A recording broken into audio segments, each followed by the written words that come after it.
Hello' hello' মৰমৰ ছাত্ৰ ছাত্ৰীসকল, আধুনিক পৰ্যাবৃত্ত তালিকাত মৌলবোৰক কি ধৰণেৰে স্থান দিয়া হৈছে সেই বিষয়ে আজি আমি আলোচনা কৰিবলৈ ওলাইছোঁ। ইয়াত তোমালোকে পৰ্যাবৃত্ত তালিকাখন দেখা, এইখন হ'ল আধুনিক পৰ্যাবৃত্ত তালিকা। এই তালিকাখনত মৌলবোৰক কেনেধৰণেৰে সজ্জিত কৰা হৈছে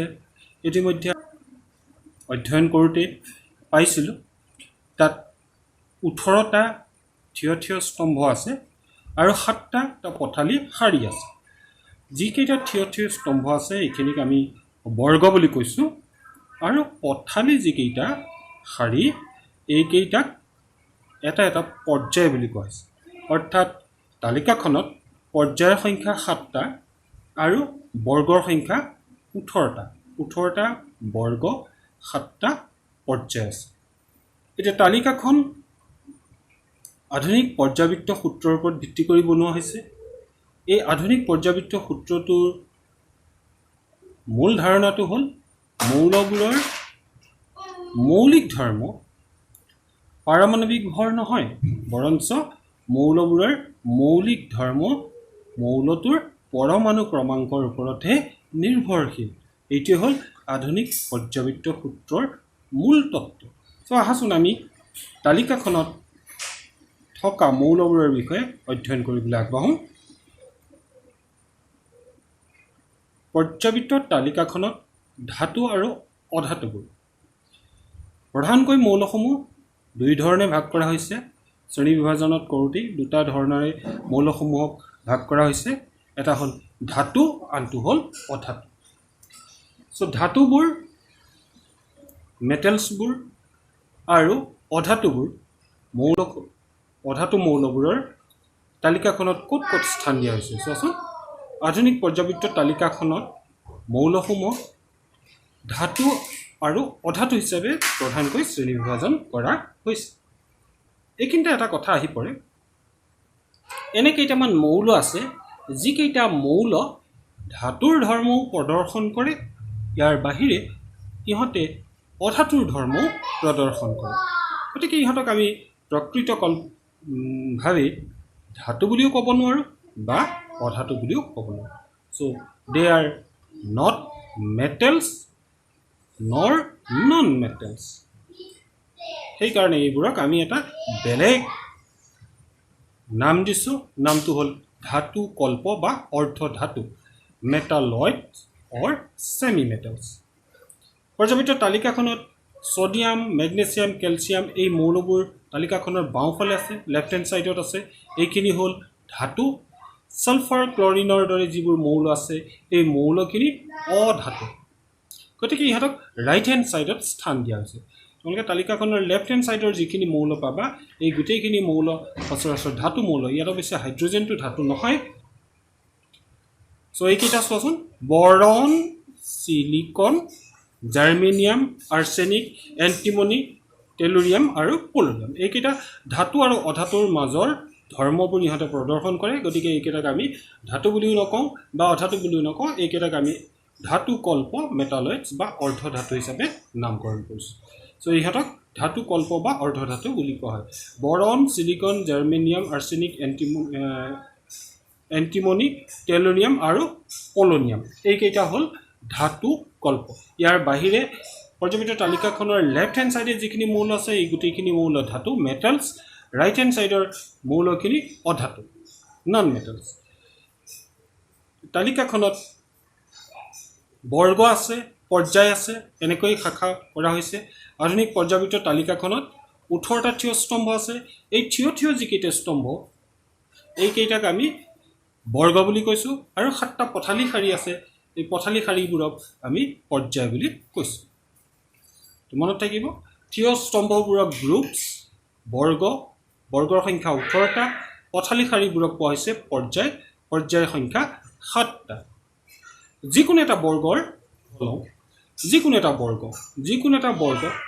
মৌলবোৰৰ যোজক ইলেক্ট্ৰনৰ সংখ্যা সদায় একেই হ'ব। যোজক ইলেক্ট্ৰন কোনবোৰ? যিবোৰ ইলেক্ট্ৰনে ৰাসায়নিক বিক্ৰিয়া এটাত অংশগ্ৰহণ কৰে ৰাসায়নিক বান্ধনি গঠন কৰোঁতে ভাগ বতৰা হয় বা আদান প্ৰদান হয় তেনে ধৰণৰ ইলেক্ট্ৰনবোৰ হ'ল যোজক ইলেক্ট্ৰন গতিকে যোজক ইলেক্ট্ৰনবোৰৰ সংখ্যা সদায় এটা বৰ্গৰ ক্ষেত্ৰত একেই হ'ব যদি আমি উদাহৰণ হিচাপে লওঁ প্ৰথম বৰ্গৰ মৌলবোৰৰ ভিতৰত হাইড্ৰজেন চোৱা হাইড্ৰজেন আছে লিথিয়াম আছে ছডিয়াম আছে পটাছিয়াম আছে ৰুবিডিয়াম আছে চিজিয়াম আছে আৰু ফ্ৰান্সিয়াম আছে hydrogen lithium sodium potassium rubidium caesium আৰু ফ্ৰান্সিয়াম এই আটাইকেইটা মৌলৰ যোজক কক্ষত ইলেক্ট্ৰনৰ সংখ্যা 1 অৰ্থাৎ প্ৰথম বৰ্গৰ গোটেইকেইটা মৌলৰ যোজক ইলেক্ট্ৰন 1 ঠিক এদৰে আমি দ্বিতীয় বৰ্গটোলৈ যদি যাওঁ স্তম্ভত 2 নম্বৰ স্তম্ভটো অৰ্থাৎ দ্বিতীয়টো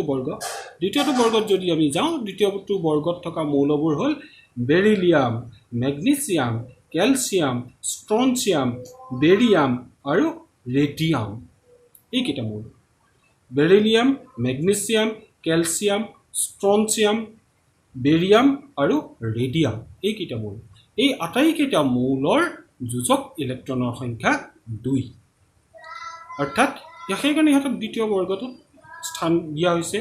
অৰ্থাৎ দ্বিতীয় বৰ্গৰ আটাইকেইটা মৌলৰ যোজক ইলেক্ট্ৰনৰ সংখ্যা 2 এনেকৈ আমি গৈ 17 নম্বৰ বৰ্গটোলৈ যাওঁ 17তম বৰ্গৰ মৌলৰ যোজক ইলেক্ট্ৰনৰ সংখ্যা তুমি চোৱা 7টা তাতে 7টাকৈ যোজক ইলেক্ট্ৰন আছে ফ্লৰিন ক্লৰিন ব্ৰমিন আয়োডিন আৰু ষ্টেটাইন এইকেইটা মৌল 17তম বৰ্গৰ মৌল ফ্লৰিন ক্লৰিন ব্ৰমিন আয়োডিন আৰু ষ্টেটাইন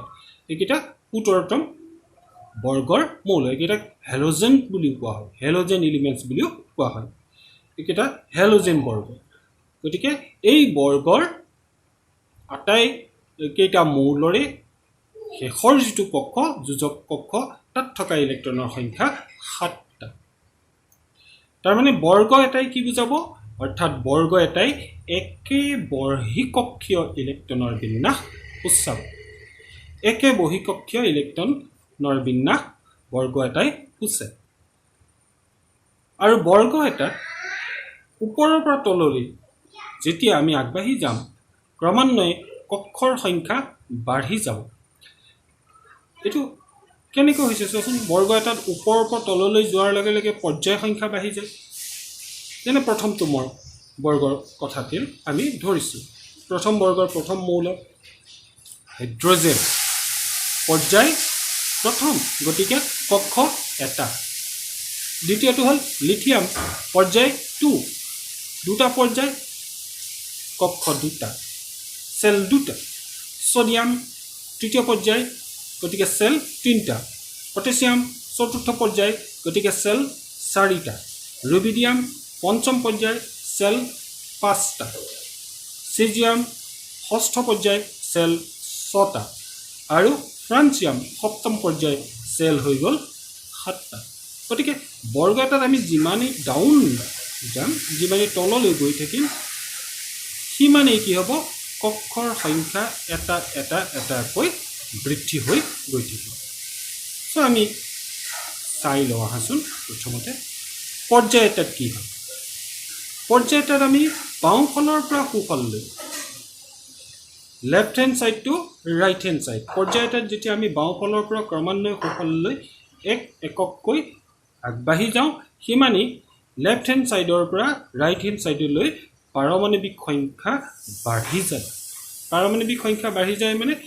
এটা প্ৰটন বাঢ়ে আৰু এটা ইলেক্ট্ৰন বাঢ়ে এটা প্ৰটন বৃদ্ধি হয় আৰু এটা ইলেক্ট্ৰন বৃদ্ধি হয় প্ৰটন বৃদ্ধি হ'লে ইলেক্ট্ৰন বৃদ্ধি হ'ব কাৰণ প্ৰটন ইলেক্ট্ৰন সদায় পৰমাণু মৌল এটা উদাসীন হিচাপত থাকে নাই জানো প্ৰটনৰ সংখ্যা যিমান হয় ইলেক্ট্ৰনৰ সংখ্যাও সিমানেই হয় গতিকে লেফ্ট হেণ্ড সাইডৰ পৰা পৰ্যায় এটাত যেতিয়া আমি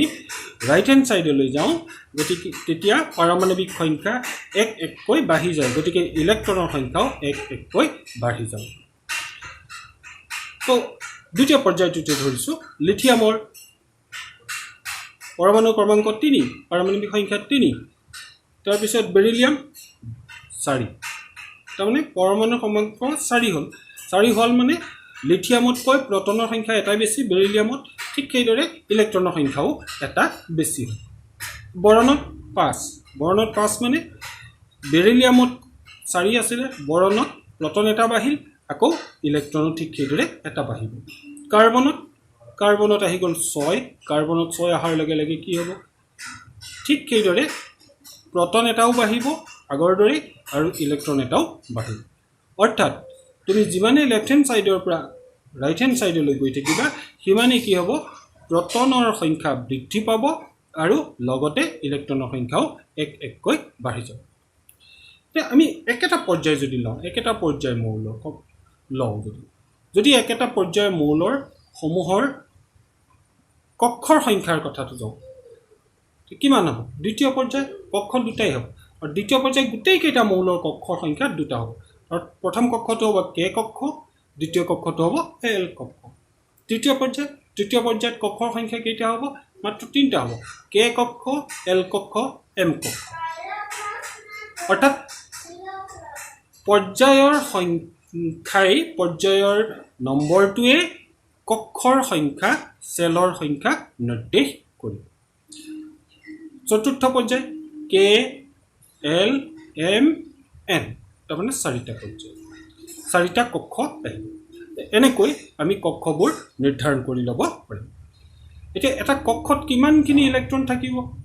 এটা কক্ষত থকা সৰ্বোচ্চ ইলেক্ট্ৰনৰ সংখ্যা 2n⁴ ৰে বুজোৱা হয় ইয়াত n হৈছে নিউক্লিয়াছৰ পৰা কক্ষটোৰ ক্ৰমিক সংখ্যাৰ মান গতিকে n টোৰ জৰিয়তে 2n⁴ এই সূত্ৰটোৰ জৰিয়তে কক্ষ এটাত কিমানটা ইলেক্ট্ৰন থাকিব আমি উলিয়াব পাৰিম পৰ্যায়বৃত্ত তালিকাত মৌল এটাৰ অৱস্থানে মৌলটোৰ ৰাসায়নিক সক্ৰিয়তা বুজে কাৰণ মৌলটো তাৰ যোজক কক্ষত কিমানটা ইলেক্ট্ৰন আছে কিমানটা ইলেক্ট্ৰনে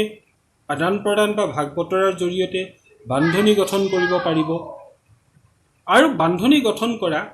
বা ৰাসায়নিক বিক্ৰিয়া দেখুৱা একেই কথা গতিকে মৌলৰ তালিকাখন পৰ্যায়বৃত্ত তালিকাখনত মৌলটো যিটো অৱস্থানত থাকে যিটো বৰ্গ বা যিটো পৰ্যায়ত থাকে সেই বৰ্গ বা পৰ্যায়ত থকা অৱস্থানটোৱে মৌলটোৰ ৰাসায়নিক সক্ৰিয়তা কেনে ধৰণৰ হ'ব ৰাসায়নিক ধৰ্মবোৰ কেনেকুৱা হ'ব তাত নিৰ্দেশনা প্ৰদান কৰিব সেইটোৱে নিৰ্দেশ কৰিব সেইটোৱে সূচাব আমি অলপ ডিষ্টিংক্টলি আলোচনা কৰোঁ আহাচোন এইটো আমি লৈছো আমাৰ দ্বিতীয়টো পৰ্যায় দ্বিতীয়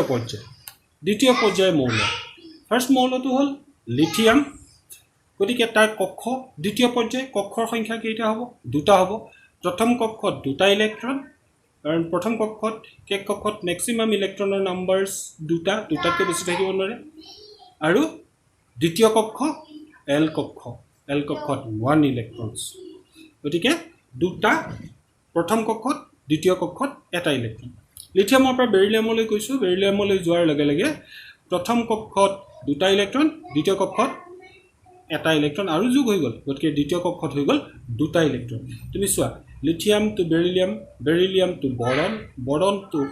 carbon to nitrogen to oxygen to fluorine to neon এটো হ'ল দ্বিতীয় পৰ্যায় এই দ্বিতীয় পৰ্যায়ত তুমি যিমানে লেফট হ্যান্ড সাইডৰ পৰা ৰাইট হ্যান্ড সাইডলৈ গৈছা সিমানেই যোজক কক্ষত এটা কৈ ইলেক্ট্ৰন বাঢ়ি গৈছে আৰু নিয়ন যেতিয়া পালে যোজক কক্ষত ইলেক্ট্ৰনৰ সংখ্যা হৈ গ'ল 8টা অৰ্থাৎ লিথিয়ামৰ পৰা নিয়নলৈ যাওঁতে যোজক কক্ষত ইলেক্ট্ৰনৰ সংখ্যা বৃদ্ধি পাইছে পাৰমাণৱিক সংখ্যা বৃদ্ধি পাইছে পাৰমাণৱিক সংখ্যা বৃদ্ধি হৈছে আৰু পাৰমাণৱিক সংখ্যা বৃদ্ধি হোৱা মানে কি হৈছে ক্ৰমান্বয়ে ইহঁতৰ প্ৰটনৰ সংখ্যা বাঢ়িছে প্ৰটন বাঢ়িলে ইলেক্ট্ৰনো বাঢ়িব কাৰণ প্ৰটন ইলেক্ট্ৰন সদায় সমান নহয় জানো গতিকে প্ৰটন যিমানেই বৃদ্ধি হৈছে ইলেক্ট্ৰনো সিমানেই বৃদ্ধি হৈছে অৰ্থাৎ দ্বিতীয় পৰ্যায়টোত লিথিয়াম টু নিয়ন এটা কৈ নিয়নলৈকে 8টা ইলেক্ট্ৰন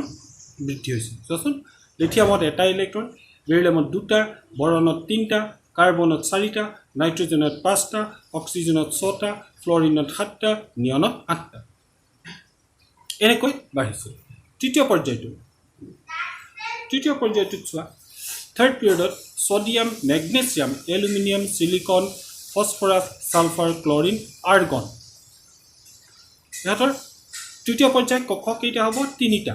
প্ৰথম কক্ষ কে দ্বিতীয় কক্ষ এল তৃতীয় কক্ষ এম কে এল এম তো প্ৰথম কক্ষত সদায় প্ৰত্যেকৰে দুটা সম্পূৰ্ণ দুটাতকৈ বেছি থাকিব নোৱাৰে কে কক্ষত এল কক্ষত প্ৰত্যেকৰে 8টা আছে চোৱা প্ৰত্যেকৰে 8টা এল কক্ষত থাকিব পৰা সৰ্বোচ্চ ইলেক্ট্ৰনৰ সংখ্যা ম্যাক্সিমাম ইলেক্ট্ৰন নাম্বাৰছ 8 গতিকে প্ৰত্যেকৰে 8টাকৈ আছে এতিয়া তৃতীয় কক্ষ যেটো হল যোজক কক্ষত সোডিয়ামৰ এটা সোডিয়ামৰ যোজক কক্ষত 1 ইলেক্ট্ৰন মেগনেছিয়ামৰ যোজক কক্ষত 2 ইলেক্ট্ৰন এলুমিনিয়ামৰ যোজক কক্ষত 3 ইলেক্ট্ৰন সিলিকনৰ যোজক কক্ষত 4 ইলেক্ট্ৰন ফসফৰাছৰ যোজক কক্ষত 5 ইলেক্ট্ৰন সালফাৰৰ 6 ক্লৰিনৰ 7 এণ্ড আৰ্গনত গৈ অক্টেট সম্পূৰ্ণ হ'ল যিমানে left hand side to right hand side যোৱা যায় সিমানে যোজক কক্ষত এটাকৈ ইলেক্ট্ৰন বৃদ্ধি পাইছে এইখিনি গুৰুত্বপূৰ্ণ এই কাৰণে গুৰুত্বপূৰ্ণ ইয়াৰ যেতিয়া আমি ট্ৰেন্ডটো পঢ়িম তেতিয়া আমি এইখিনি কথা বুজিব পাৰিম এতিয়া আধুনিক পৰ্যায়বিত তালিকাত মৌলবোৰৰ ধৰ্মৰ পৰিৱৰ্তনৰ প্ৰৱণতা ট্ৰেন্ডছটো কি trends in the modern periodic table চাওঁ হাসন আমি ট্ৰেন্ডছটো কি ট্ৰেন্ডটো যোৱাৰ আগতে আমি যোজ্যতা কথাটোলৈ অকমান মন কৰোঁ মৌল এটাৰ যোজ্যতাই কি বুজায় মৌলটোৰ বাহিৰতম কক্ষত থকা ইলেক্ট্ৰনৰ সংখ্যাৰ ওপৰত নিৰ্ভৰ কৰে অৰ্থাৎ যোজক কক্ষ বাহিৰতম যেটো কক্ষ সেইটোকে কোৱা হৈছে যোজক কক্ষত কিমানটা ইলেক্ট্ৰন থাকিব তাৰ ওপৰত মৌলটোৰ ভ্যালেন্সিটো যোজ্যতাটো নিৰ্ভৰ কৰে মৌল এটাৰ যোজ্যতা G বা 8 - G এই দুই তত্ত্বৰ আধাৰত প্ৰতিষ্ঠিত হৈছে ইয়াত G হৈছে চতুৰ্থ তথা সৰ্বোচ্চ যোজ্যতাৰ আধাৰ অৰ্থাৎ G মানে যেতিয়ালৈকে যোজক কক্ষত 4টা ইলেক্ট্ৰন থাকিব সেইটো হ'ল G চতুৰ্থ সৰ্বোচ্চ যোজ্যতা যেতিয়া 5টা হৈ যাব তেতিয়া আমি 8 - 5 তেতিয়া যোজ্যতা কিমান হ'বগৈ 3 8 - 5 কিমান 3 ঠিক সেইদৰে 6টা হলে 8 - 6 যোজ্যতা কিমান হ'ব 2 তাৰ পিছত 7টা হলে 8 - 7 যোজ্যতা কিমান হ'ব 1 আৰু 8টা হলে 8 - 8 যোজ্যতা কিমান 0 ক্লিয়াৰ হৈছে নিশ্চয় কথাটো এটা থাকিলে যোজ্যতা 1 দুটা থাকিলে যোজ্যতা 2 তিনটা থাকিলে যোজ্যতা 3 চাৰিটা থাকিলে যোজ্যতা 4 সৰ্বোচ্চ হ'ল না G সৰ্বোচ্চ হ'ল সৰ্বোচ্চ হোৱাৰ পিছত 5 8 - 5 যোজ্যতা 3 তাৰ পিছত 6টা হলে 8 - 6 যোজ্যতা 2 7টা হলে 8 - 7 যোজ্যতা 1 আৰু 8টা হলে 8 - 8 যোজ্যতা 0 অৰ্থাৎ সম্ভ্ৰান্ত গেছবোৰৰ নিষ্ক্ৰিয় যোজ্যতা সদায় ইহঁতৰ 0 ইহঁতে যোজক কক্ষটো অক্টেটৰে পূৰ্ণ হৈ আছে 8টা ইলেক্ট্ৰনৰে পূৰ্ণ হৈছে 8 - 8 সো দ্যাট ইজ যোজ্যতা হৈ গল 0 তাৰ মানে আমি যদি যোজ্যতা কওঁ তেনে মৌলবোৰৰ যোজ্যতা পৰ্যায় এটাত কেনেকৈ পৰিৱৰ্তন হয় পৰ্যায় এটাত অলপ আগতে আমি পঢ়ি আহিছো যোজ্যতা মৌলবোৰৰ যোজ্যতা পৰ্যায় এটাত অকমান ঘূৰাই চাওঁ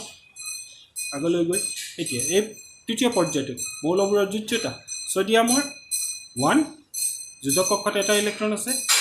মেগনেছিয়ামৰ যোজক কক্ষত দুটা ইলেক্ট্ৰন আছে গতিকে ভ্যালেন্সি 2 যোজ্যতা 2 এলুমিনিয়ামৰ কিমান আছে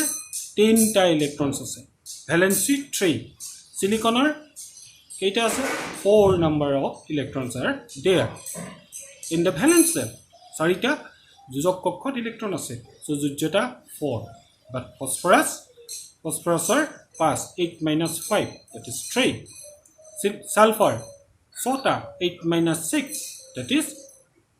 2 chlorine 8 - 7 that is 1 argon 8 - 8 যোজ্যতা 0 অৰ্থাৎ আৰ্গন সম্ভ্ৰান্ত গেছ আগৰটো চাও লিথিয়াম যোজক ইলেক্ট্ৰন 1 যোজ্যতা 1 বেৰিলিয়াম যোজক ইলেক্ট্ৰন 2 যোজ্যতা 2 বৰন কেইটা আছে 3টা ইলেক্ট্ৰন নহয় জানো যোজক কক্ষত কেইটা ইলেক্ট্ৰন বাহিৰতম কক্ষত কেইটা ইলেক্ট্ৰন তিনিটা ইলেক্ট্ৰন সো যোজ্যতা 3 কাৰ্বন কেইটা ইলেক্ট্ৰনছ আছে 4 numbers of electrons are there so যোজ্যতা 4 carbon পঢ়োতে আমি পাইছিলো চতুৰ সহযোজ্যতা দেখুৱাই নহয় জানো কাৰ্বন মৌলটোৱে চতুৰ সহযোজ্যতা ধৰ্ম দেখুৱাই there after nitrogen there are 5 numbers of electrons in the valence shell 5 number of electrons in the valence shell গতিকে যোজ্যতা how much 8 minus 5 that is 3 oxygen there are 6 number of electrons in the valence shell so যোজ্যতা কিমান 8 minus 6 যোজ্যতা valency 2 next fluorine at 8 minus 7 because 7 numbers of electrons are there in the valence shell গতিকে যোজ্যতা হ'ব 1 আৰু নিয়ন যোজ্যতা হৈ গল 8 minus 8 that is যোজ্যতা valency 0 অৰ্থাৎ নিয়ন ভ্ৰান্ত মৌল পৰমাণু সাধাৰণতে গোলাকাৰ নহয় জানো গতিকে গোলক আমি কেনেকৈ আকো বৃত্তৰ দৰে আকো বৃত্তটোৰ ব্যাসাৰ্ধৰ মানে হ'ব পৰমাণুটোৰ পাৰমাণৱিক ব্যাসাৰ্ধ পাৰমাণৱিক ব্যাসাৰ্ধই পৰমাণুৰ আকাৰ কিমান ডাঙৰ বা কিমান সৰু সেইটো নিৰ্দেশ কৰিব পাৰমাণৱিক ব্যাসাৰ্ধ মানে কি বুজি পাওঁ আমি বৃত্ত কেন্দ্ৰ আৰু পৰিধি বিন্দু সংযোগ কৰা ৰেখা নহয় জানো কেন্দ্ৰ আৰু পৰিধি সংযোগ কৰা ৰেখাডালেই হৈছে বৃত্তটোৰ ব্যাসাৰ্ধ পাৰমাণৱিক আকাৰ এটমিক সাইজ পৰমাণু এটাৰ আকাৰ গোলাকাৰ নহয় জানো গোলকৰ ব্যাসাৰ্ধই পৰমাণুটোৰ পাৰমাণৱিক ব্যাসাৰ্ধ সূচায় বিষম এতিয়া পাৰমাণৱিক ব্যাসাৰ্ধ বুলি ক'লে আমি পৰমাণু এটাৰ নিউক্লিয়াছ অংশটো বুজি পাওঁ নিউক্লিয়াছত প্ৰটনছ আৰু নিউট্ৰনছখিনি আছে আৰু তাৰ চাৰিওফালে নিৰ্দিষ্ট কিছুমান কক্ষ আছে এই কক্ষবোৰ কে কক্ষ এল কক্ষ এম কক্ষ এন কক্ষ এনেকৈ আমি নামকৰণ কৰিছোঁ এই কক্ষবোৰৰ কেন্দ্ৰৰ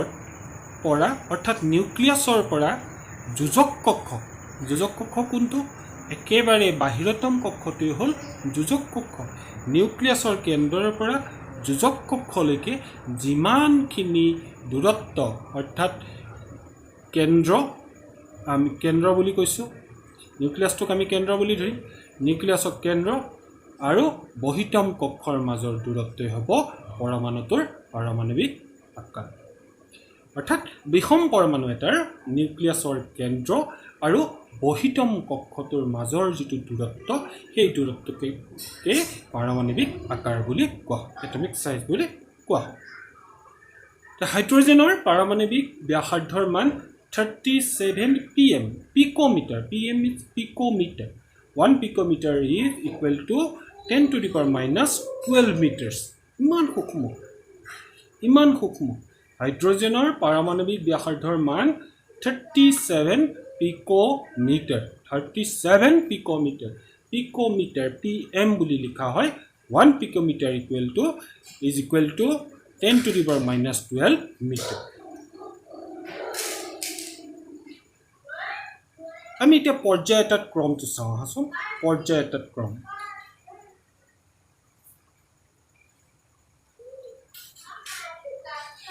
পৰ্যায় এটা বাওঁফালৰ পৰা আমি যিমানে সোঁফাললৈ আগবাঢ়ি যাওঁ from left hand side to right hand side আমি যিমানে আগবাঢ়ি যাওঁ সিমানে কি হ'ব পৰমাণুটোৰ পাৰমাণৱিক ব্যাসাৰ্ধ মান কমি গৈ থাকিব পৰ্যায় এটাত লেফ্ট হেণ্ড সাইডৰ পৰা ৰাইট হেণ্ড সাইডলৈ যেতিয়া আমি আগবাঢ়ি গৈ থাকিম লেফ্ট হেণ্ড সাইডৰ পৰমাণুবোৰৰ পাৰমাণৱিক ব্যাসাৰ্ধৰ মান বেছি হ'ব ৰাইট হেণ্ড সাইডৰ পৰমাণুবোৰৰ পাৰমাণৱিক ব্যাসাৰ্ধৰ মান কমি গৈ থাকিব ইয়াৰ কাৰণটো কি হ'ব পাৰে কাৰণটো হ'ল ক্ৰমটোত যেতিয়া আমি আগবাঢ়ি গৈ থাকোঁ যিমানে আমি পৰ্যায় এটাত অলপ আগতে আমি এইটো আলোচনা কৰিছোঁ পৰ্যায় এটাত লেফ্ট হেণ্ড সাইডৰ পৰা ৰাইট হেণ্ড সাইডলৈ আগবাঢ়ি গৈ থাকোঁতে কি হয় পাৰমাণৱিক সংখ্যাৰ ক্ৰমান্বয়ে বৃদ্ধি হয় বাঢ়ি যায় পাৰমাণৱিক সংখ্যা বাঢ়ি যায় অৰ্থাৎ এটা প্ৰটন যোগ হয় আৰু লগতে এটা ইলেক্ট্ৰন যোগ হয় প্ৰটন যোগ হোৱা মানে নিউক্লিয় আধানৰ মান বৃদ্ধি হয় আৰু নিউক্লিয়াৰ আধানৰ মান বাঢ়ি গৈছে কিন্তু কক্ষৰ সংখ্যা কিন্তু নাবাঢ়ে পৰ্যায় এটাত কক্ষৰ সংখ্যা নাবাঢ়ে বৰ্গ এটাত কক্ষৰ সংখ্যা বাঢ়ে বৰ্গ এটাত কক্ষৰ সংখ্যা বাঢ়ে মন কৰিবলগীয়া কথা এইটোৱে পৰ্যায়টোত কক্ষ সকলোখিনি একেই থাকিব গোটেইকেইটা মৌলৰে কক্ষৰ সংখ্যা একেই থাকিব কিন্তু নিউক্লিয়াৰ আধান বাওঁফালৰ পৰা সোঁফাললৈ ক্ৰমান্বয়ে বাঢ়ি যাব কাৰণটো কি পাৰমাণৱিক সংখ্যা বাঢ়িব পাৰমাণৱিক সংখ্যা বাঢ়া মানে প্ৰটন এটা এটা নিউক্লিয়াছত যোগ হ'ব অৰ্থাৎ প্ৰটন যোগ হ'লে ইলেক্ট্ৰনো যোগ হ'ব কিন্তু ইলেক্ট্ৰনটো বেলেগ কক্ষলৈ নাযায় সেই যোজক কক্ষটোতেই সোমাব নহয় জানো অৰ্থাৎ left hand side to right hand সাইডলৈ যোৱাৰ লগে লগে পৰমাণুৰ যোজক কক্ষত ইলেক্ট্ৰনৰ সংখ্যা বৃদ্ধি হ'ব ইয়াৰ লগে লগে নিউক্লিয়াছত নিউক্লিয়াৰ আধানৰ মান বাঢ়ি যাব আৰু বৰ্ধিত নিউক্লিয়াৰ আধানৰ বাবে ইলেক্ট্ৰনবোৰক তুমি জানা প্ৰটন হ'ল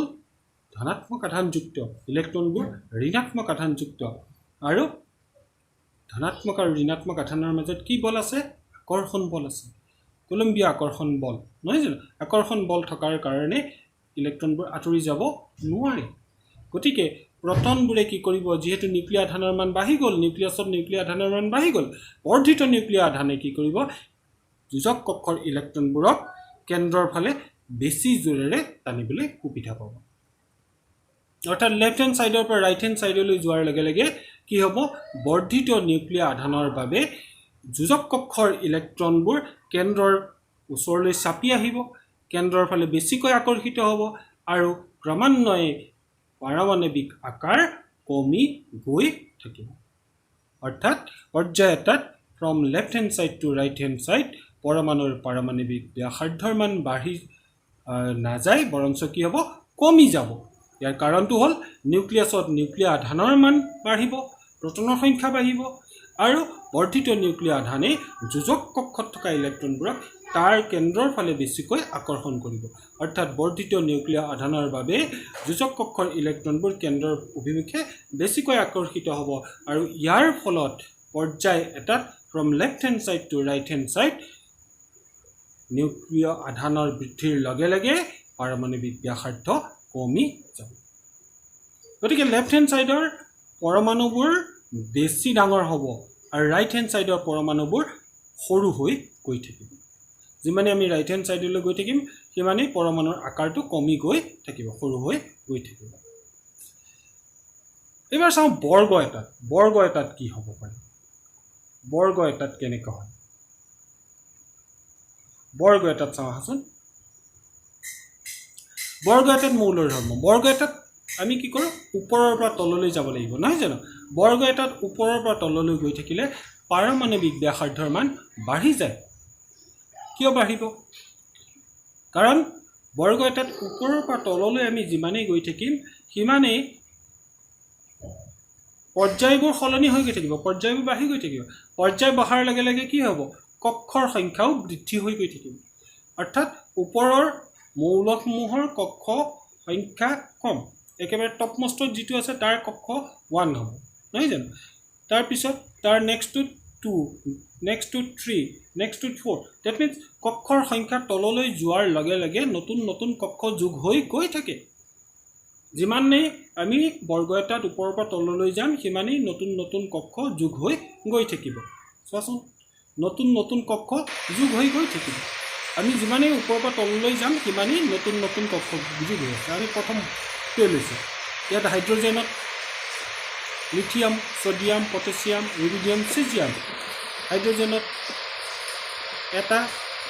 লিথিয়ামত 2টা ছডিয়ামত 3টা পটাছিয়ামত 4টা ৰুবিডিয়ামত 5টা চিজিয়ামত 6টা ফ্ৰান্সিয়ামত হৈ পৰিবগৈ 7টা এনেকৈ ওপৰৰ পৰা তললৈ অহাৰ লগে লগে প্ৰথম বৰ্গটোতে ওপৰৰ পৰা তললৈ গৈ আছোঁ আমাৰ কক্ষৰ সংখ্যা বাঢ়ি গৈ আছে আৰু যিমানেই কক্ষ সংখ্যা বাঢ়িব সিমানেই নিউক্লিয়াছ আৰু বহিঃকক্ষৰ ইলেক্ট্ৰনৰ মাজৰ কি হ'ব দূৰত্বটো বাঢ়ি গৈ থাকিব নিউক্লিয়াছ আৰু বহিঃকক্ষৰ মাজৰ দূৰত্ব বাঢ়ি গৈ থাকিব দূৰত্ব বাঢ়িলে ইলেক্ট্ৰন সহজতে এৰি দিব পাৰিব কাৰণ আকৰ্ষণ বলটো কমি যাব আকৰ্ষণ বল কমি যাব মানে যোজক কক্ষৰ ইলেক্ট্ৰনবোৰে নিউক্লিয়াছৰ পৰা যিমানেই তললৈ যাম যোজক কক্ষৰ ইলেক্ট্ৰনবোৰে নিউক্লিয়াছৰ পৰা কি হ'ব আকৰ্ষণ বল কমি যাব আৰু আকৰ্ষণ বল কমি গ'লে সহজতে ইলেক্ট্ৰনটো ত্যাগ কৰিবও পাৰিব এইকাৰণে বৰ্গ এটাত ওপৰৰ পৰা তললৈ ক্ৰমান্বয়ে ধাতৱীয় গুণটো বৃদ্ধি পায় আৰু গতিকে কক্ষৰ সংখ্যা বঢ়াৰ লগে লগে বৰ্গ এটাত ওপৰৰ পৰা তললৈ ক্ৰমান্বয়ে কক্ষৰ সংখ্যা বাঢ়িব আৰু যিমানেই কক্ষৰ সংখ্যা বাঢ়িব সিমানেই নিউক্লিয়াছ আৰু বহিঃকক্ষৰ ইলেক্ট্ৰনৰ মাজৰ দূৰত্ব বাঢ়িব আৰু পাৰমাণৱিক আকাৰ বাঢ়ি গৈ থাকিব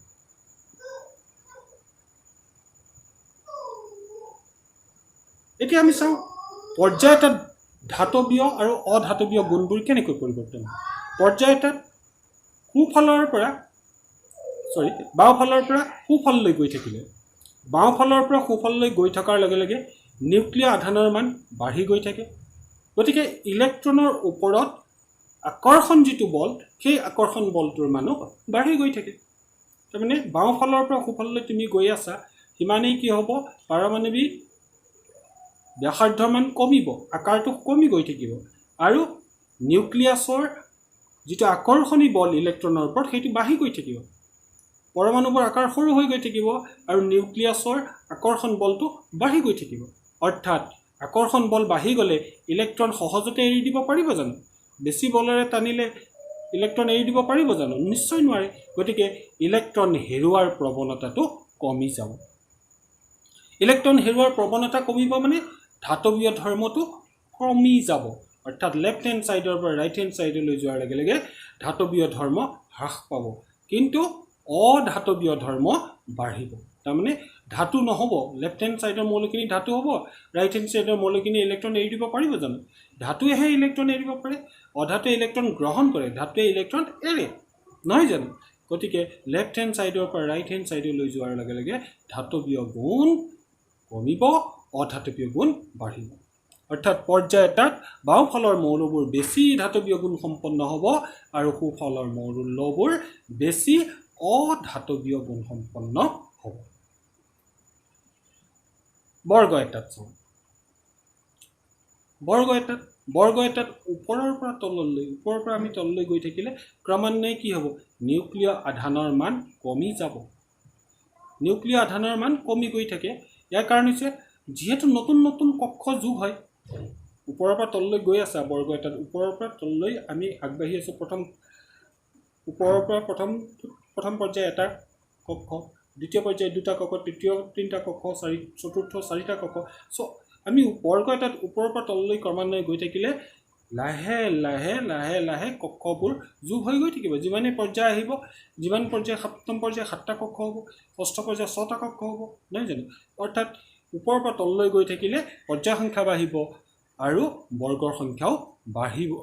কক্ষৰ সংখ্যাও বাঢ়িব কাৰণ নতুন নতুন কক্ষ যোগ হ'ব যিমানেই নতুন কক্ষ যোগ হ'ব পাৰমাণৱিক ব্যাসাৰ্ধৰ মান